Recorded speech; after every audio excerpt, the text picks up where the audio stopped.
আজকে বাধ্য হলাম আমি হোটেলে ভাত খেতে। হোটেলে কোনোদিনও আমি কিন্তু ভাত খাই না। কিন্তু আজকে এমন পরিস্থিতি পড়েছে যাতে আমাকে বাধ্য হয়েছি হোটেলে ভাত খেতে। তো শুভ সকাল আমার বন্ধুরা, কেমন আছো তোমরা সবাই? আমি খুব ভালো আছি। আশা করি তোমরা যে যেখানে আছো ভালো আছো এবং সুস্থ আছো। তোমাদের সবাইকে হুগলি জেলা ছোট্ট একটি শহর ব্যান্ডেল থেকে আমি সোমা আজকে চলে এসেছি দেখো নতুন একটা দিনে নতুন একটি ভিডিও নিয়ে। তো আজকে হচ্ছে বুধবার।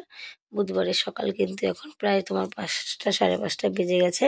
কারণ আজকে আমি যাবো তারকেশ্বর, তার জন্য আমি একটু দেরিতেই উঠেছি। উঠে সব কাজটা সেরে নিচ্ছি, বাসি কাজ। আর আজকে না বাইরে বড্ড হাওয়া দিচ্ছিল, তার জন্য দেখো কানের মধ্যে কিন্তু আমি একটা টুপি পরে নিয়েছি, বড়মশাই টুপি আর সোয়েটার দুটোই পরে নিয়েছি। কারণ চাদর গায়ে দিয়ে কাজ করতে না খুব কষ্ট হয়। ও ভুলে গেছি, বড়দের প্রণাম আর ছোটদের বুক ভরা ভালোবাসা দিয়েই কিন্তু ভিডিওটা স্টার্ট করছি। দেশে বাইরে, ঘরে বাইরে, বিদেশে, দেশে দেশে যেখান থেকে আমার ভিডিওটা দেখছো, আশা করি তোমরা অনেক অনেক ভালো আছো। তো দেখো এদিকে আমার কিন্তু দুয়ারে জল দিয়ে বাসন মাজা, জামা কাপড় ভেজানো, তারপর তোমার জল ভরা সব কিন্তু হয়ে গেছে। এবার বাকি রইলো আমার জামা কাপড় কাচা। আর আজকে গোকুলের স্কুল নেই, ওর জন্য আমাকে রেডি করতে হবে না, ওই টাইমটা একটু বেঁচে গেছে।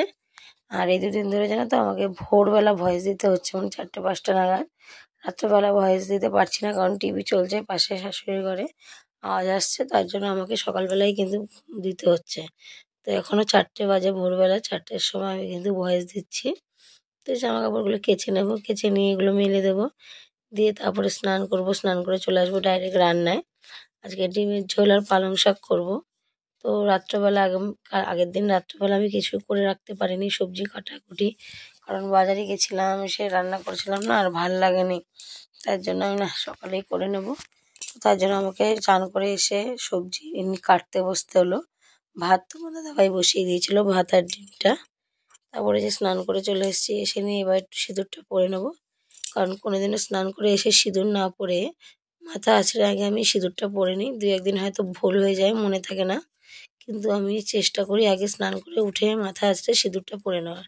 কারণ সবাই বলে, বড়রা বলে যে স্নান করে উঠে সিঁথি যেন ফাঁকা না থাকে, সব সময়ের জন্য এটা মাথায় রাখতে। তার জন্য কিন্তু আমি আগে উঠে এই কাজটা করি।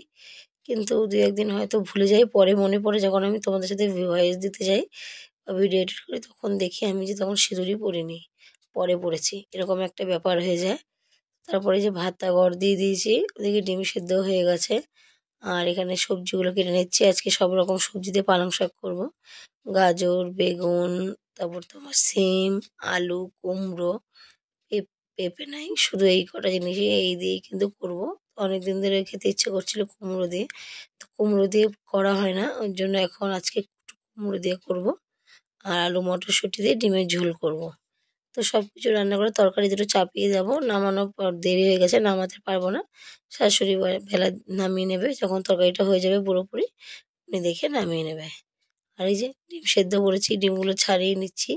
তো সেদিনকার মা 4টে ডিম দিয়েছিল, বাড়িতে মুরগি আছে, মুরগিতে ডিম পেড়েছিল, সেখান থেকে 4টে ডিম দিয়েছিল। তো 4টে ডিম আর তোমার দাদাভাইকে দিয়ে কালকে আনিয়েছি, এই দিয়ে আজকে বসিয়েছি। তো একটা ডিম ছাড়াতে গিয়ে না একটু মাথা থেকে অনেকটা উঠে গেছিলো, তো সেটা আবার আমি সকালবেলা যাওয়ার সময় খেয়ে গেছিলাম।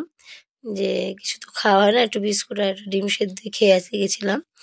আর এখানে পালং শাকের জন্য দেখো বড়ি ভেজে নিয়েছি, বড়িটাকে তুলে নেবো। বড়িটা লাল লাল করে ভাজা হয়ে গেছে, বড়িটা তুলে নিয়ে তারপরে এক এক করে সোমবার দিয়ে তেজপাতা একটু আদা দেবো, সাথে আদা গ্রেট করে দেবো। কারণ যেহেতু মশলা দেবো না, যেন সোমবার একটু আদা যদি ঘষে দিই তাহলে কিন্তু ভালো লাগে, সেন্টটাও ভালো বেরোয়। তেজপাতা, শুকনো লঙ্কা, পাঁচফোড়ন আর আদা গ্রেট করেই কিন্তু আমি সবসময় যেন নিরামিষ সবজিতে দিই, সেটা খেতে কিন্তু অনেকটাই ভালো লাগে। তো চলো এদিকে বন্ধুরা আমি রান্নাটা করতে থাকি, তোমরা দেখতে থাকো, আশা করি তোমাদের ভালো লাগবে।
দেখো তারপর চলে এসেছি স্কুল থেকে। আজ স্কুলে এখানে গেছিলাম তারকেশ্বরে, কোটালপুরে। তো সেখানে মাঠে বিরাট বড় মাঠ স্কুলের সামনে, সেখানে বড় মেলা বসছিল।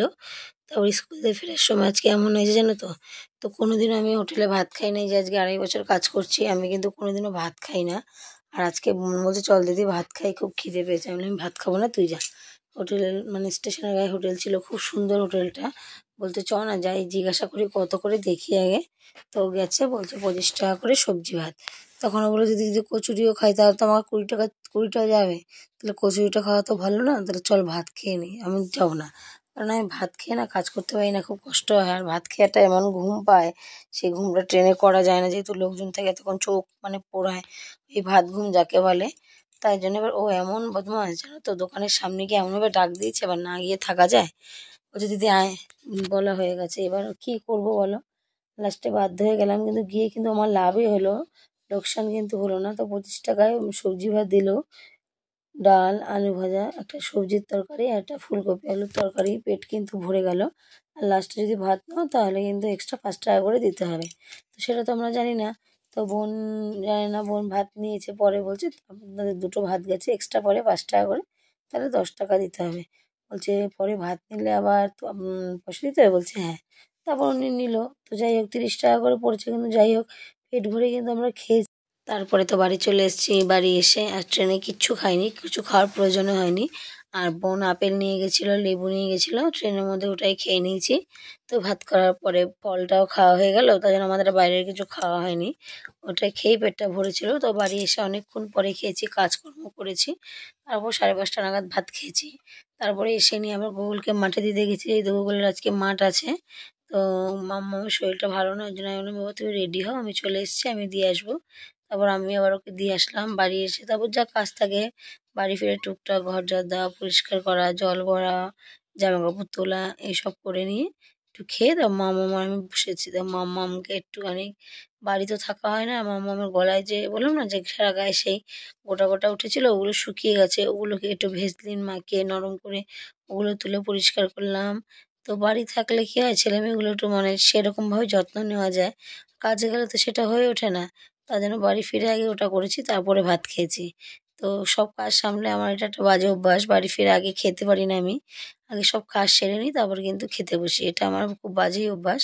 সবাই বকা দেয় যে না খেয়ে নাও, আমি না আমি খেতে পারবো না, আমি এই কাজ সারবো তারপরে খাবো। তো এই হচ্ছে ব্যাপার। আর এই যে আজকে সন্ধ্যাবেলা তো তোমাদের সাথে আসা হয়নি, কারণ সন্ধ্যাবেলায় তোমার সব গুগল মাঠে গেছে, যেহেতু মাঠ থেকে এসছে, ওদের খাওয়ানো দাওয়ানো সব কিছুই ছিল। আর তারপরে ডাইরেক্ট চলে এসেছি একদম রান্নায়। রাতে ডিনার আজকে আমরা চাউমিন দিয়ে সারবো। তো অন্য দিন চাউমিন করি সেরকম না, চাউমিনটা একদম খাওয়ার মতো হয় না, মানে কি বলবো কেমন যেন চাউমিনটা হয়। তার জন্য কি করেছে, আজকে বলেছি না আজকে চাউমিনটা করব, একটু মন মতো করবো, সব রকম জিনিস দিয়ে ধীরে সুস্থে। তো দেখবো রান্না কিন্তু তাড়াহুড়ো কখনোই ভালো হয় না, রান্না ধীরে সুস্থে ভালো মতো করলে তবেই কিন্তু খাওয়ার মতো হয়। তো আগের দিন চাউমিন করেছিলাম, আমি নিজেই খেতে পারিনি, কতটা বাজে হয়েছিল। কিছু ছিল না, তাড়াহুড়ো ছিল, এই না আজকে আমি বললাম না চাই যে চাউমিনটুকুনি আছে, আর সব রকম সবজি যখন আছেই, আর ভাত খাবে না কেউ। তোমার দাদাভাই তো শরীরটা খারাপ, ও জল ঢেলে ভাত খাচ্ছে। তো ওর জন্য অল্প কটা ভাত আছে, যে কটা ওর হয়ে যাবে, ওর আর লাগবে না। তার জন্য আমি, মাম্মা, আমার গুগল, এই 3 জনের জন্য করেছি। তো সেখানেও ওরাও খেয়েছে, 1 চামচ কি 2 চামচ করে, কেউ খায়নি। তারপর তো গুগলের হাতে ব্যথা তোমাদের দেখালাম, ওই যে বলে না বিপদ যেন আমার পেছন ছাড়বে না, বিপদ যেমন চোখের আটার মতো আমার পেছনে আটকে আছে। তোমার দাদাভাইয়ের হঠাৎ কোমরে এত ব্যথা, কোমরটা নাড়াতেই পারছে না। তারপর আবার সেই সন্ধ্যাবেলা মার কাছ দিয়ে মালিশ, এক কুল্লা তেল আছে, তেল নিয়ে এসে মার সেই কোমরটা মালিশ করে দিলাম। আর গুগলের হাতটায় বল লেগে না এমনভাবে ফুলে গেছে যে একটা আঙুল দুটো হয়ে গেছে। সেই এবার দুজনকে ওর হাতটা মালিশ করলাম, ওর কোমর মালিশ করে দিলাম, দিয়ে তারপর একটু বসলো। তো এই করছি, বিপদ যেন একের পর এক আমাকে মানে আটকেই রেখেছে। তারপর এখানে দেখো চাউমিন কিন্তু আমার রেডি, এবার সবাই মিলে আমরা খেয়ে নেব। তো চলো বন্ধুরা, আজকের মতো ভিডিওটা এখানে শেষ করছি, আবার কালকে দেখা হবে নতুন একটা দিনে নতুন একটি সময়। তো ভিডিওটা যদি ভালো লাগে অবশ্যই আমাকে কিন্তু কমেন্টে জানিয়ে বন্ধুরা। Tata, good night.